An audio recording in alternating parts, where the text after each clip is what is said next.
भक्तिन सेवक धर्म में दीक्षित हो जाती है और यहीं से इसके जीवन का चौथा परिच्छेद आरंभ होता है और इसकी इति बहुत दूर है, इसका अंत बहुत दूर है। अथ होता है शुरुआत, इति होता है अंत। अगला पैरा है, भक्तिन की वेशभूषा में गृहस्थ और वैरागी का सम्मिश्रण देखकर मैंने शंका होता संदेह, शंका से प्रश्न किया, क्या तुम खाना बनाना जानती हो? उत्तर में उसने ऊपर के ओठ को सिकोड़ और नीचे के अधर होता है होठ, नीचे के अधर को कुछ बढ़ाकर आश्वासन की मुद्रा होता है स्थिति, मुद्रा के साथ कहा, ई कौन बड़ी बात आए। उसने कहा कि कौन माने कौन, ई माने यह, ये कौन सी बड़ी बात है। रोटी बनाए जानित हैं, यानी कि वो कहती है कि मुझे रोटी बनानी आती है। दाल रांध लेत हैं, उसको दाल रांधनी आती है, बनानी आती है। साग भाजी छौंक सकित हैं, यानी कि साग सब्जी उसको बनानी आती है, छौंकनी आती है। और बाकी का रहा, इसके अलावा और कौन सा ऐसा काम है जो बाकी रह गया है। दूसरे दिन तड़के ही सिर पर कई लोटे औंधा कर उसने मेरी धुली हुई धोती जल के छींटों से पवित्र कर पहनी और पूर्व के अंधकार और मेरी दीवार से फूटते हुए सूर्य और पीपल का 2 लोटे जल से अभिनंदन किया। 2 मिनट नाक बंद कर जप करने के उपरांत जब वह कोयले की मोटी रेखा से अपने साम्राज्य की सीमा निश्चित कर चौके में प्रविष्ट हुई, तब मैंने समझ लिया कि इस सेवक का साथ टेढ़ी कीर है, यानी कि इस सेवक के साथ पार डालना या साथ निभाना बहुत मुश्किल है। तो इसमें जो प्रश्न आ सकते हैं वो देखें। प्रश्न आएगा, भक्तिन की वेशभूषा कैसी थी? तो बताना है भक्तिन की वेशभूषा जो है गृहस्थ और वैरागी का मिश्रण लिए हुए थी, यानी कि मेल था। गृहस्थ होता है घर को चलाने वाले या घर का ज्ञान रखने वाले, वैरागी होता है संत जीवन व्यतीत करने वाले, संतों की तरह जीवन बिताने वाले। ये आएगा इसका उत्तर। अगला है, शंका से किसने प्रश्न किया? तो आएगा महादेवी ने। किससे किया? भक्तिन से किया। क्या प्रश्न किया? क्या तुम खाना बनाना जानती हो? ये प्रश्न किया। फिर आएगा, खाना बनाने के प्रश्न को सुनकर भक्तिन ने कैसी मुद्रा बनाई? तो बताना है ओठ को सिकोड़ और नीचे के अधर को कुछ बढ़ाकर आश्वासन की मुद्रा में उसने कहा, यानी कि ये मुद्रा उसने बनाई थी। अगला प्रश्न आएगा कि दूसरे दिन क्या किया भक्तिन ने? तो बताना है सिर पर कई लोटे औंधा कर उसने सूर्य को 2 लोटे जल अर्पित किया। प्रश्न ऐसे आ सकता है कि कितने लोटे जल अर्पित किया या कितने लोटों के जल से सूर्य का अभिनंदन किया, अभिनंदन स्वागत। तो आएगा 2 लोटे, 2 लोटे जल से अभिनंदन किया। सूर्य किधर से निकला? तो बताना है पूर्व से। और महादेवी की दीवार से फूटता हुआ नजर आया, निकलता हुआ नजर आया। फूटना माने निकलना, निकलता हुआ सूर्य नजर आया। सूर्य और पीपल का, इसमें पीपल भी पूछा गया है। तो प्रश्न आ सकता है यहाँ पे, भक्तिन ने किसका अभिनंदन किया? तो बताना है सूर्य और पीपल का। सूर्य और पीपल का जो है अभिनंदन किया। भक्तिन ने जो है कितने मिनट तक जप किया? तो बताना 2 मिनट। भक्तिन ने 2 मिनट तक जो है नाक दबा करके जप किया।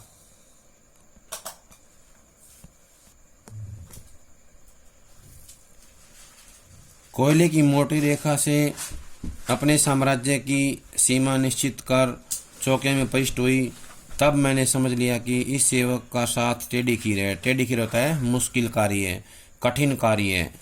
सेवक कौन है यहाँ पे? भक्तिन है।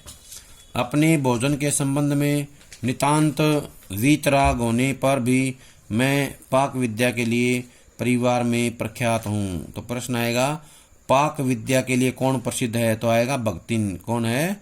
भक्तिन। और कोई भी पाक कुशल दूसरे के काम में नुक्ताचीनी बिना किए रह नहीं सकता। नुक्ताचीनी होता कमियां निकालना। पर जब छूत पाक पर प्राण देने वाले व्यक्तियों का बात बात पर भूखा मरना श्रवण हो आया और भक्तिन की शंकाकुल दृष्टि में छिपे हुए निषेध होता मना करना, इनकार करना, निषेध का अनुभव किया, तब कोयले की रेखा मेरे लिए लक्ष्मण के धनुष से खींची हुई रेखा के समान दुर्लंघ्य हो उठी। दुर्लंघ्य होता है जिसको लांघना मुश्किल हो, कठिन हो। निरुपाय होता है जिसका कोई उपाय नहीं है। निरुपाय अपने कमरे में बिछोने में पड़कर नाक के ऊपर खुली हुई पुस्तक स्थापित कर मैं चौके में पीढ़े पर आसीन अनधिकार को भूलने का प्रयास करने लगी। अनधिकार होता है जिसका कोई अधिकार न हो, अनधिकारी जिसका कोई अधिकारी न हो, इसको बोलते हैं अनधिकारी। इससे जुड़े हुए प्रश्न हैं, यही आ सकता है टेढ़ी खीर किस प्रकार का प्रयोग है, या टेढ़ी खीर वाक्य में प्रयोग किया गया है, ये क्या है, या किस प्रकार का प्रयोग इस वाक्य में देखने को मिलता है। तो बताना है इस वाक्य में टेढ़ी खीर एक मुहावरे का प्रयोग किया गया है। प्रतिष्ठित होता है सम्मानित या प्रविष्ट होना। सम्मान के साथ वो रसोई घर में प्रविष्ट हो गई, उसने अपना स्थान बना लिया। प्रश्न आएगा अपने साम्राज्य की रेखा किससे खींची? तो आएगा कोयले से। कोयले से जो है मोटी रेखा खींच करके अपना साम्राज्य भक्ति ने बना लिया। अपने भोजन के संबंध में नितांत वीतराग होने पर भी मैं पाक विद्या के लिए परिवार में प्रख्यात थी। प्रख्यात था प्रसिद्ध। तो प्रश्न आएगा पाक विद्या के लिए कौन प्रसिद्ध था? तो इसमें आएगा भक्तिन। प्रख्यात था प्रसिद्ध। नितांत था पूरी तरह से भक्तिन जो है भोजन के प्रति जो है वीतराग लिए हुई थी, यानी कि उसके मन में किसी प्रकार की भोजन के प्रति कोई इच्छा या कोई जो है जागृति, कोई लगाव उसमें नहीं था, फिर भी वो प्रसिद्ध थी पाक विद्या के लिए। नुक्ताचीनी कौन करता है? पाक कुशल। दूसरे के काम में नुक्ताचीनी पाक कुशल करता है। अगला प्रश्न हो सकता है यहाँ पे, शंकाकुल दृष्टि में छिपे हुए निषेध का अनुभव किया, किसने किया? महादेवी ने। महादेवी ने किसकी शंकाकुल दृष्टि में? भक्तिन की शंकाकुल दृष्टि में जो है संदेह का जो है या निषेध का आभास हुआ उनको। कोयले की रेखा जो है किसके लिए लक्ष्मण की रेखा थी? भक्तिन द्वारा खींची गई जो रेखा थी वो थी महादेवी के लिए। ये जो रेखा खींची थी कोयले की रेखा जो है महादेवी के लिए लक्ष्मण की रेखा थी, जिसको लांघना मुश्किल था। अगला है अपने कमरे में नाक पर खुली किताब रखकर कौन लेट गया? किसने रख ली किताब? तो आएगा सब महादेवी ने। महादेवी ने अपनी नाक पर खुली किताब रख ली। भोजन के समय जब शुरू करते भोजन के समय जब मैंने अपनी निश्चित सीमा के भीतर निर्दिष्ट स्थान ग्रहण कर लिया। तब भक्तिन ने प्रसन्नता से लबालब दृष्टि और आत्मतुष्टि से आप्लावित मुस्कुराहट के साथ मेरी फूल की थाली में एक अंगुल मोटी और गहरी काली चित्तीदार 4 रोटियां रखकर उसे टेढ़ी कर गाढ़ी दाल परोस दी। पर जब उसके उत्साह का तुषारपात करते हुए मैंने रुआंसे भाव से कहा, यह क्या बनाया है, तब वह हतबुद्धि हो रही। रोटियां अच्छी सेकने के प्रयास में कुछ अधिक खरी हो गई हैं, पर अच्छी हैं। तरकारियां थी, पर जब दाल बनी है तब उनका क्या काम। शाम को दाल न बनाकर तरकारी बना दी जाएगी। दूध घी मुझे अच्छा नहीं लगता, नहीं तो सब ठीक हो जाता। अब न हो तो अमचूर और लाल मिर्च की चटनी पीस ली जावे, उससे भी काम न चले तो वह गांव से लाई हुई गठरी में से थोड़ा सा गुड़ दे देगी। और शहर के लोग क्या कलाबत्तू खाते हैं, फिर वह कुछ अनाड़िन या फूहड़ नहीं। उसके ससुर, पितिया ससुर, अजिया सास आदि ने उसकी पाक कुशलता के लिए न जाने कितने मौखिक प्रमाण दे डाले हैं। तो इनसे जुड़े हुए प्रश्न देखें। भोजन के समय कौन परिष्ट हुआ, तो बताना है महादेवी। भोजन के समय निश्चित सीमा में महादेवी निर्दिष्ट स्थान पर यानी कि बताए गए स्थान पर जो है अपना स्थान ग्रहण कर लेती है। भक्तिन क्या करती है, तो बताना है भक्तिन जो है 4 मोटी काली चित्तीदार रोटियां जो है खाने के लिए उनको दे देती है और उन रोटियों के ऊपर ही जो है गाढ़ी दाल परोस देती हैं। प्रश्न आएगा आगे, तुषारपात करते हुए किसने पूछा, तो आएगा महादेवी ने। तुषारपात होता है ओलों का गिरना, ओले गिरते हैं उसको बोलते हैं तुषारपात। तुषारपात का मतलब होता है ओले का गिरना। रुआ से होता है रूखे भाव से। कहा, क्या कहा उन्होंने, यह क्या बनाया है। हतबुद्धि कौन हो गई, भक्तिन। हतबुद्धि का मतलब होता है हैरान, आश्चर्यचकित हो जाना। रोटियां सेकने में या सेकने के प्रयास में कुछ अधिक खरी हो गई हैं। ये किसने कहा, तो बताना है ये बात भक्तिन ने कही महादेवी से। भक्तिन ने महादेवी से कहा कि जब दाल बनी है तो तरकारियां क्यों बनाई जाएं। कहने का आशय है कि एक समय पर एक ही चीज बनाई जानी चाहिए। वो अपनी बात को सही सिद्ध करने के लिए तर्क देती है और ये प्रयास करती है कि सामने वाला उनकी बात को समझ जाए।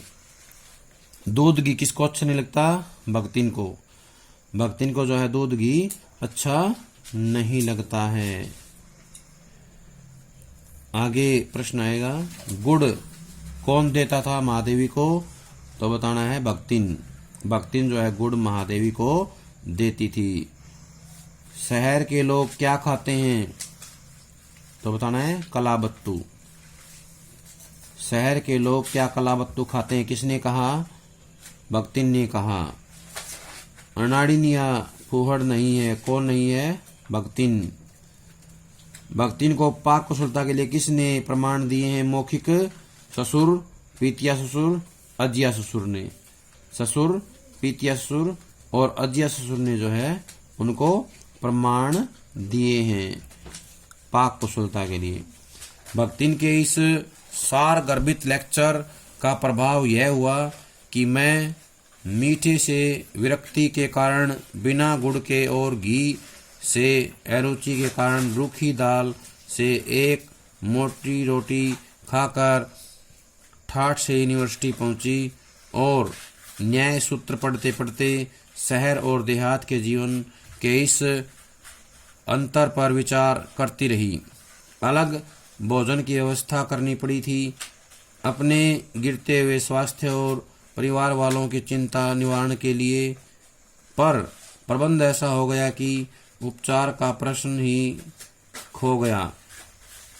इस देहाती वृद्धा ने जीवन की सरलता के प्रति मुझे इतना जागृत कर दिया था कि मैं अपनी असुविधाएं छिपाने लगी।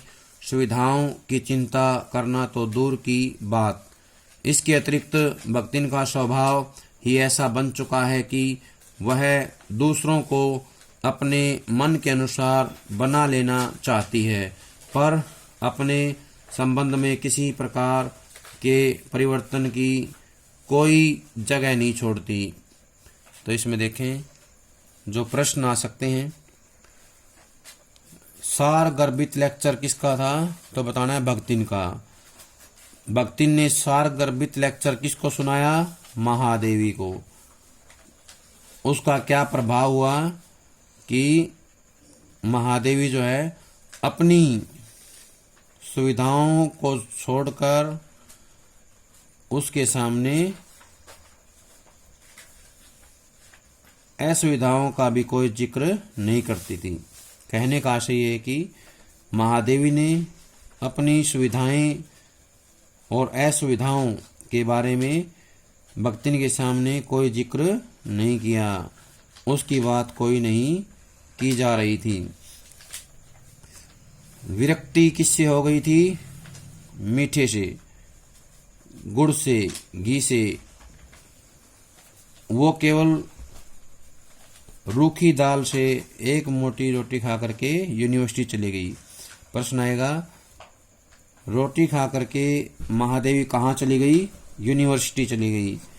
कौन सी किताब पढ़ रही थी? न्याय सूत्र।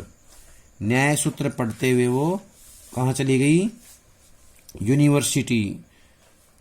यहाँ पर प्रश्न बनेगा कि जब यूनिवर्सिटी जा रही थी तो किसके बारे में विचार कर रही थी? तो बताना है शहर और देहात के जीवन के बारे में। महादेवी शहर और देहात के जीवन के बारे में विचार करते हुए यूनिवर्सिटी पहुंची या जा रही थी। विचार करते हुए अलग भोजन की व्यवस्था करनी पड़ी थी, यानी कि अलग से भोजन बनाने के लिए जो है प्रबंध किया गया। व्यवस्था था प्रबंध।